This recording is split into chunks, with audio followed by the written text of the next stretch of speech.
Oke. Mas Wi silakan dimulai saja karena sudah jam 19.40. Jadi kita udah hampir 10 menit untuk prepare-nya. Silakan Mas Wi. Ya, Pak. Iya. Assalamualaikum warahmatullahi wabarakatuh. Selamat malam Bapak Ibu semuanya. Terima kasih telah hadir dalam acara R Positive Vibes dengan Kang Usman. Mungkin langsung aja ya Kang ya. Ya, boleh. Untuk waktu dan tempat silakan Kang Usman. Baik, terima kasih Mas Wi. Bentar. Ini kita juga lagi latihan nih. Slide-nya udah bisa ya, udah kelihatan teman-teman ya? Udah kelihatan, Kang. Oke, siap. Oke, bentar. Baik, Assalamualaikum warahmatullahi wabarakatuh. Waalaikumsalam. Mas Wi mungkin bisa di-unmute dulu gitu ya, biar nggak rame gitu ya. Siap. Pas. Kalian di-unmute aja semua. Betul. Jadi yang suara host sama saya aja mungkin. Oke. Bisa. Oke, siap. Oke, baik. Terima kasih. Selamat malam teman-teman semua, Bapak Ibu sekalian. Terima kasih sudah hadir di malam ini. Ini malam Senin ya. Malam Senin tanggal 19 April 2020 ya. Dan sebelum saya lanjutkan, sepertinya saya harus apresiasi dulu. Terima kasih buat ibu-ibu dari Koplindo, Pak Jai, Pak Buhartati, kemudian teman-teman alumni Kazen, dan juga siapa lagi nih, Pak Sugeng, terima kasih, Pak Agus, Pak Nugroho, Pak Jai, kemudian Pak Pri, ya, Mas Arthur dari Komisi Komunitas Sales Indonesia, terus Pak Wai ada juga nih Pak Wai nih, lagi nyantai ternyata Pak Wai.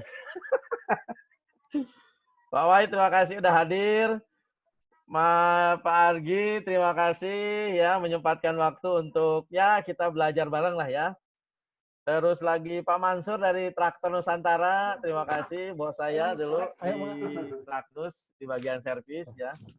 Kemudian Mas Arifin, Bu Dini, dan siapa lagi nih? Kang Dimi. Ya, ini Kang Dimi teman-teman, orang Bandung tapi ini alumni Akademi Trainer juga ya. Kemarin ikutan untuk Festival Trainer Nasional. Dia kerjanya itu selalu punya yatim piatu gitu ya. Ini keren banget nih. Terus lagi Mas Ali ya dari komisi, terima kasih, selamat datang semuanya. Mudah-mudahan kehadiran teman-teman yang online hari ini menjadi bagian dari usaha kita, menjadi bagian dari dalam rangka tolabul ilmi dan dalam rangka meningkatkan kapabilitas kita di saat masa-masa sedang riweuh gitu ya. Saya nyebutnya riweuh ini ya, seluruh dunia bukan cuma di Indonesia. Oke. Mudah-mudahan ini akan menjadi ladang amal Bapak Ibu semuanya ya, yang mungkin nanti meningkatkan kapabilitas dan ladang amal nanti teman-teman Bapak Ibu semuanya di akhirat karena menuntut ilmu ini teman-teman. Amin. Oke, sebelum saya lanjutkan, saya mungkin harus kenalan dulu, tapi kayaknya udah kenal semua, jadi nggak usah banyak-banyak ya. Kayak nama saya Usman Effendi, panggil aja Kang Usman gitu ya, karena saya asli dari Batak ya, bukan, saya asli dari Sukabumi teman-teman. Itu aja perkenalan saya. Jadi saat ini saya punya bisnis yang namanya bisnis training dan alhamdulillah udah 2 bulan di lockdown gitu ya. Gitu. Baru setahun yang lalu saya meninggalkan Traktor Nusantara, berusaha cari makan sendiri, ternyata susah juga nggak jadi orang gajian gitu ya. Karena pada saat krisis gini saya menerima gaji dari mana. Gitu. Oke, saya tinggal di Tambun, Bapak Ibu ya. Kemudian kantor saya di Grand Kalimas gitu ya. Nah, hari ini Bapak Ibu temanya ini sebenarnya pertemuan yang kedua. Kemarin waktu pertemuan pertama pada tanggal 14 April itu online by WhatsApp. Nah, sekarang agak lebih ikutin yang kayak orang-orang gitu pakai Zoom gitu ya. Nah, masih melanjutkan yang temanya Gerakan Indonesia Bicara Positif yang tanggal 4 April kemarin digagas oleh Akademi Trainer Jadi ada sekitar 200 trainer memberikan training secara online. Kemudian ada 200 lebih ya. Dan hari ini dilanjutkan sama High Performa ya dari Kang Hari Firmansyah dan didukung sama Kajian Global Indonesia kalau itu dari saya sendiri ya. Teman-teman temanya building capacity through Ramadan and physical distancing. Ini bagaimana cara meningkatkan diri ketika kita mau menghadapi Ramadan dan kondisi saat kita sedang physical distancing saat ini gitu ya. Kenapa ini harus dibahas teman-teman ya? Karena hampir 2 bulan, kalau dunia udah hampir 4 bulan ya dari Cina itu. Karena fenomenanya masih banyak orang yang gagal fokus sama keadaan kita saat ini. Yang berfokus pada hal yang bukan ada di wilayah kendali mereka atau kendali kita, melainkan di luar wilayah kendali. Kita banyak melihat keluar fenomenanya. Gejalanya gimana? Gejalanya banyak orang yang terlalu melihat ke luar diri ya. Kemudian lupa melihat kepada diri sendiri dengan adanya situasi ini. Terus melihat wabah ini sebagai musibah. Ingat dulu waktu pertama kali awal-awal Januari gitu di Cina, ada yang mengatakan bahwa wah itu Cina kena musibah gitu ya karena zalim sama orang Islam. Padahal ternyata sekarang di seluruh dunia, Indonesia juga apa kita masih mau menyebut bahwa ini musibah gitu. Dan itu malah menjauhkan dari berkah kalau selalu berpikiran seperti itu. Terus sudah hampir sebulan, teman-teman mulai tampak frustasi ya. Ya mudah-mudahan tidak menuju depresi ya. Adanya work from home, school from home yang mendorong titik jenuh ya. Biasanya tiap minggu kita jalan-jalan ke mall lagi gimana cara tutupnya. Kemudian orang tua sudah mulai rudet gitu hampir sebulan harus mengajarin anaknya yang ternyata sekolahnya pindah ke rumah gitu ya. Dan itu luar biasa, teman-teman. Terus semakin banyak orang memikirkan kekurangan dan semakin jauh dari perasaan berkelimpahan. Jadi saat ini orang selalu mengeluh kebanyakan. Itu gejala-gejalanya. Fokus dalam mengingat, menimbang, menyebarkan COVID dibanding bersiap diri dengan Ramadan. Kalau untuk umat Islam mungkin ya. Fokusnya, aduh gimana nih makan, gimana nih kerja, gimana nih bisnis, gimana, dan lain sebagainya. Nah oleh karena itu, kami gitu yang punya profesi selalu mengumpulkan orang, memotivasi orang, punya sebuah misi bagaimana kita membawa teman-teman, Bapak Ibu semuanya untuk yuk kita selalu berpikiran positif atau menyebarkan getaran positif, teman-teman. Nah, keadaan seperti ini, teman-teman, kalau dalam dunia training itu ada yang disebut dengan intended training. Intended training itu training yang kita lakukan sesuai dengan schedule. Anda hadir di kelas gitu. Kemudian ada absensi yang offline, itu namanya intended training yang sudah direncanakan. Dan ada lagi dalam hidup kita, teman-teman, ada yang dimaksud dengan unintended training. Nah, Kang, ini apa unintended training saya gitu? Unintended training itu sebuah pelatihan yang kita tidak menyiapkan, teman-teman. Yang itu dadakan. Contoh keadaan seperti ini. Kita hari ini sebenarnya sedang dilatih sebenarnya. Di unintended training sedang dilatih sama si COVID. Gimana bapak-bapak melatih ngurus anak ya. Saya juga udah belajar bagaimana nyalain mesin cuci ya, biasanya sama tukang cuci jadi saya off dulu gitu, nyetrika doang, terus saya belajar nyalain mesin cuci gitu ya. Itu unintended training. Atau yang biasanya kita nggak ngajarin anak, sekarang kita harus bisa ngajarin anak gimana caranya seharian. Itu unintended training. Ya, menjadi pusat latihan kita. Ya, gitu. So, teman-teman sekalian, saya coba kasih ke teman-teman ini prediksi puncak COVID yang saya kumpulkan dari berbagai sumber gitu ya. Mudah-mudahan benar, teman-teman. Ini skenario 1 yang dilakukan pemerintah itu, satu di mana masyarakat tidak patuh. Kalau misalnya tidak patuh, maka akan terjadi pada awal Juni, baru akan berakhir pada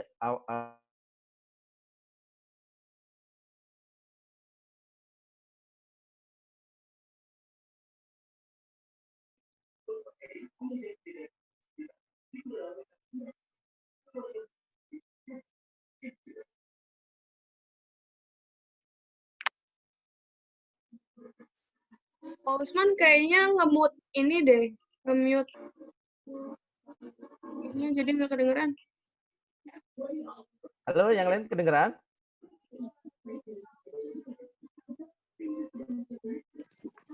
Udah, Pak. Mas Dwi, Ya, sudah, Pak. kedengeran? Sudah kedengaran, sudah.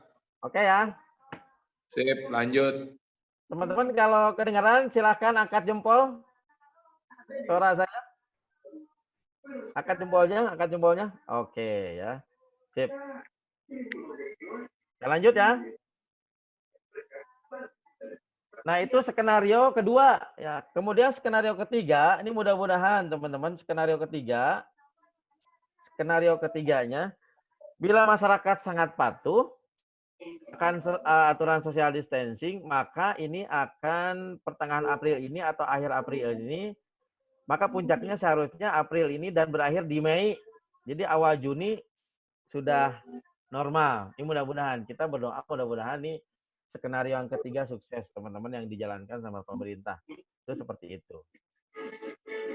Terus teman-teman apa yang terjadi dengan keadaan seperti ini? Ternyata ada sebuah fenomena ya yang sedang rame di masyarakat di media sosial. Ini gara-gara adanya si COVID ini bumi sedang disucikan teman-teman ya. Ini bumi sedang disucikan kembali. Bahkan beberapa minggu yang lalu atau seminggu yang lalu gitu ya, itu bumi sampai kelihatan di Bekasi. Karena kan Bekasi bukan masuk planet bumi gitu ya. Ini bumi disucikan kembali teman-teman. Tadi saya lihat beritanya di Trans 7, jadi kondisi udara di Jakarta itu bersih katanya ya, dengan adanya COVID-19 gitu. Kenapa? Karena aktivitas mungkin dikurangi ya, macet dan lain sebagainya udah mulai lancar. Ini bumi disucikan kembali. Nah, sekarang pertanyaannya, teman-teman, ke kita nih, ke saya, ke Anda gitu. Kalau bumi disucikan kembali, terus gimana dengan kita gitu ya? Kira-kira apakah kita akan nambah dosa ya, bersuudzon kepada Tuhan, kepada Allah gitu ya. Ini kenapa Allah ngasih hal seperti ini nih, ya. Nah, terus dengan adanya COVID ini respon kita ada di mana? Ya, respon kita ada di mana? Yuk kita lihat teman-teman. Ya, kita lihat. Kalau menurut service leadership teman-teman, kualitas of respon itu dibagi menjadi 5 tingkatan, ya, 5 tingkatan. Bentar, Mas Wi ada yang coret-coret ya Mas Wi?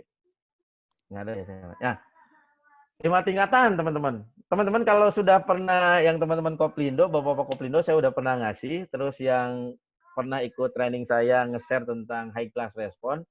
Tingkat yang pertama, kalau seseorang mengalami suatu kejadian, maka responnya yang pertama ada yang disebut dengan respon basic, teman-teman, atau dasar.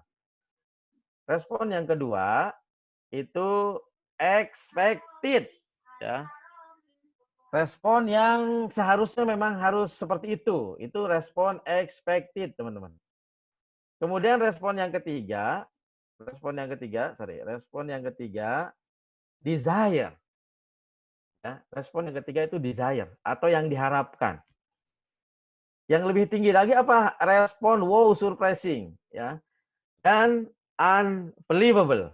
Jadi itu, teman-teman. Jadi tingkat orang memahami suatu kejadian itu ada 5 menurut service leadership. Ya, 1 basic. Basic itu yang kayak gimana? Kang, kalau basic yang kayak gimana orang yang merespon keadaan si COVID-19? Yang basic, pertama teman-teman nyalahin orang. Ini gara-gara Anies nih. Ini gara-gara Jokowi ini ya. Ini gara-gara Cina pasti nih. Walaupun memang ini dari Cina, teman-teman, disinyalin dari Cina. Tapi ada beberapa prediksi lain ini dari Amerika, dikirim ke Cina, dari Cina kirim Amerika. Whatever lah itulah ya, jangan terlalu saya mikirin. Itu di luar kemampuan kita, teman-teman. Tapi yang paling penting adalah respon kita itu ada di mana. Ya. Atau gini, yang respon basic itu, kita saat ini mungkin ada beberapa teman yang work from home. Ya, contoh nih yang basic. Work from home itu, teman-teman, bukan holiday from home gitu ya. Bukan untuk liburan, tapi kerjanya dipindahin dari kantor, biasanya di kantor, kemudian kerja di rumah. Jadi kalau teman-teman akadnya sama perusahaan misalnya harus masuk jam 8 sampai jam 5 atau sampai jam 4, maka teman-teman seharusnya di rumah jam 8 itu sudah rapi. Kenapa? Udah mau mengerjakan sesuatu, bukan leyeh-leyeh. Kenapa demikian? Kan judulnya work from home. Jadi kalau Anda misalnya work from home, jam 8 masih leyeh-leyeh, nggak ngerjain apa-apa, sementara perusahaan menggaji Anda, itu namanya respon wasik. Gitu. Gimana ngomongnya? Respon Basic. wasik. Ya, kalau kata orang Jawa kan kalau gede banget itu gede. Kalau itu basic jadi basic. Gitu ya, Pak Sugeng? Kalau kata orang Semarang. Terus Kang gimana dong kalau respon seharusnya expected? Ya kalau respon seharusnya teman-teman yang namanya work from home, ya jam 8 kalau masuk ya udah Anda buka laptop, kerja ngerjain apa. Gitu ya. Sampai nanti break sampai jam 12 baru makan. Itu namanya work from home. Nah, sekarang teman-teman ada di mana? Masih di basic atau di expected? Ya. Aktif. Oh iya, teman. Ya. Teman-teman kalau mau komen silahkan komen di chat ya, ngechat ya. Jadi biar kelihatan hidup. Oke. Kang, terus gimana yang desire ya? Kalau yang expected berarti Anda memang benar-benar kerja di rumah gitu ya. Terus yang desire itu mungkin memberikan masukan-masukan ke perusahaan. Terus bagaimana yang gue surprising? Udah memikirkan gimana caranya perusahaan gue nih sekarang bisnisnya stop. Gimana biar nggak stop, biar revenue masih ada. Biar ada pemasukan. Udah bukan mikirin diri sendiri nih. Udah mikirin perusahaan. Itu yang wow surprising. Yang unbelievable gimana? Yang unbelievable udah berhasil menginspirasi orang, teman-teman. Ya. Kang, kenapa urutan respon ini penting? Guys, teman-teman, orang yang kualitas of responnya bagus, maka dia akan berpengaruh dengan kualitas kehidupannya. Jadi orang yang selalu memikirkan orang lain, orang yang selalu nggak memikirkan diri sendiri, memikirkan perusahaan gitu ketika sedang bekerja, maka dia akan kualitas hidupnya dalam bekerja akan semakin meningkat. Kualitas hidup itu dilihat dari mana? Nah, dilihat ada 5, teman-teman. Ya. Oke, pertama dari spiritual, yang kemudian sosial, intelektual, finansial, sama kesehatan dan keluarga. Itu yang disebut kualitas hidup. Agamanya seperti apa, kehidupan sosialnya seperti apa, intelektualnya ya selalu pengen belajar, selalu pengen meningkatkan kapasitas diri, finansial, keuangannya, kesehatannya seperti apa, sama keluarganya adem ayem nggak gitu dengan adanya COVID ini. Dan kalau teman-teman berarti pengen meningkatkan yang tadinya basic, kalau teman-teman, saya punya anak gitu, yang kelas 4 sama kelas 2 nih, setiap habis maghrib harus diajarin murojaah, hafalan, juz amma. Kalau saya marah-marah, itu artinya respon saya ada di mana? Di basic. Betul, di basic. Ya. Kita ngajarin anak ke sekolah, di rumah. Kita kesel nih sama anak, ini dedel banget nih anak kita. Itu responnya di mana kalau kita marah-marah? Adanya di basic. Ada di basic, benar Bu. Ya. Oke, jadi gitu. Jadi kualitas of respon, semakin kita tinggi merespon kejadian, maka akan semakin tambah kualitas hidup kita. Ya. Oke, kita lanjutkan. Nah, teman-teman, ini saya mau nge-share ada sebuah kurva, teman-teman. How people respond to change, bagaimana bagaimana seseorang, manusia merespon sebuah perubahan. Guys, sejak diputuskan awal bulan Maret bahwa Jakarta dikurangi aktivitasnya, ya, terus saya yang kerjaannya ngumpulin orang gitu, di cancel training di beberapa perusahaan, kemudian 2 batch saya hilang gitu ya. 2 batch kali 25 kali 50 orang, 5 orang kali sekian gitu ya. Rupiahnya itu hilang, teman-teman. Nah, menurut si kurva ini ketika seseorang menghadapi sebuah perubahan, maka yang pertama dia akan, saya ngeklik ini dulu. Dia akan shock di sini ya, nih, ya, yang hijau ini. Shock, ini ada apa sih ini apa sih? Elah pakai main cancel segala, pakai harus di rumah, nggak usah kemana-mana. Ini ngapain? Ini denial, ini shock teman-teman di sini. Kita juga shock deh, saya juga shock dulu ya. Minggu-minggu pertama, aduh, ya belum bayar cicilan cicilan ini. Ini shock teman-teman.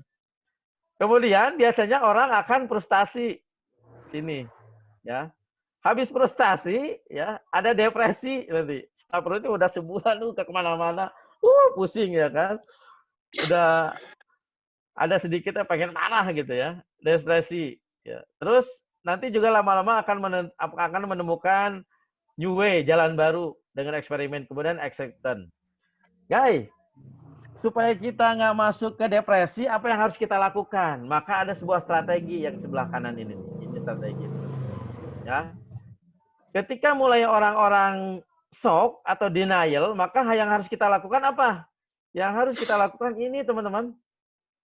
Create alignment. Bikin kesepakatan. Guys, kantor kita ini tutup sebulan. Atau kerja, 1 hari kerja, 1 hari enggak. 1 hari kerja, 1 hari enggak. Ya. Gimana caranya? Berarti kita harus bikin sebuah rule baru. Create alignment. Teman-teman, strateginya gitu. Supaya apa? Supaya kita nggak terjerumus nanti di sini nih. Di sini. Oke. Terus gimana kalau orang frustasi? Maka yang harus kita lakukan adalah strateginya apa? Maximize communication. Jadi komunikasikan dengan tim kita, dengan perusahaan kita.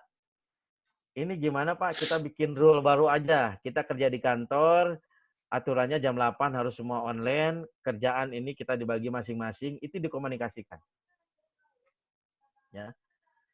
Gimana kalau nanti ketika orang-orang sedang depresi, apa yang harus kita lakukan? Yang akan kita lakukan teman-teman semakin memperbesar motivasi di sini strateginya.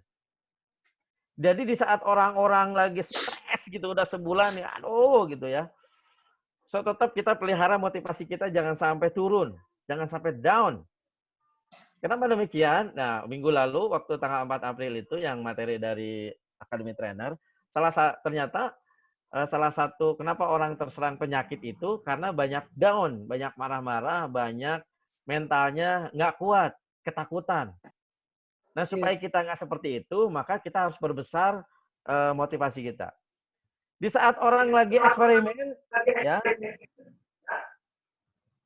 Halo, masih? Masih lanjut ya?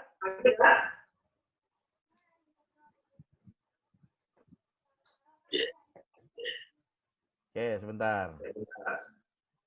Lanjutkan ya, Mas. Oke. Kurang lebih 2 menit lagi, Pak. Nanti login lagi. Login lagi. Oke, baik. Teman-teman nanti login lagi dengan alamat yang sama ya, Mas. Nanti saya lihat dulu ya, Pak ya. Nanti di-share di grup ini. Siap, siap. Karena gratisan teman-teman ya. Ini masih trial. So, ketika orang-orang lagi eksperimen, maka kita sudah bisa mendevelop kapabilitas kita, kemampuan kita udah. Ya. Ketika orang-orang lagi stres, ngapain nih gabut di rumah nonton, main medsos, main medsos. Tapi kita selalu belajar meningkatkan kapasitas diri kita, gitu ya. Kita sudah bisa mendevelop. Ketika orang-orang udahlah kita terima aja lah keadaan, sok lah. Yang pertama kita pasrah. Ketika orang-orang sudah pasrah, kita sudah bisa punya men-share knowledge kita, teman-teman. Kita sudah punya pegangan, kita sudah siap ya. Nanti mau ngapain kita sudah siap. Begitu kira-kira teman-teman, ini how to people respond to change, perubahan. Jadi supaya Anda tidak terjerumus di valley of despair ini, depresi ini, maka harus dilakukan adalah strategi ini teman-teman. Bungkus? Bungkus. Baik ya. Nah teman-teman, sekarang kita lanjutkan. Oke, sebentar.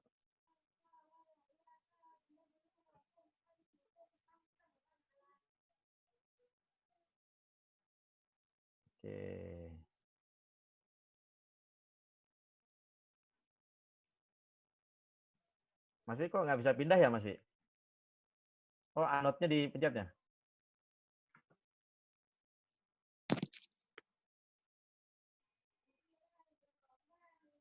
Ini juga dalam rangka belajar, teman-teman. Mas Wi, anotnya kok nggak bisa ini ya? Nggak bisa pindah ya? Di ini dulu, Pak. Di PowerPoint-nya lagi.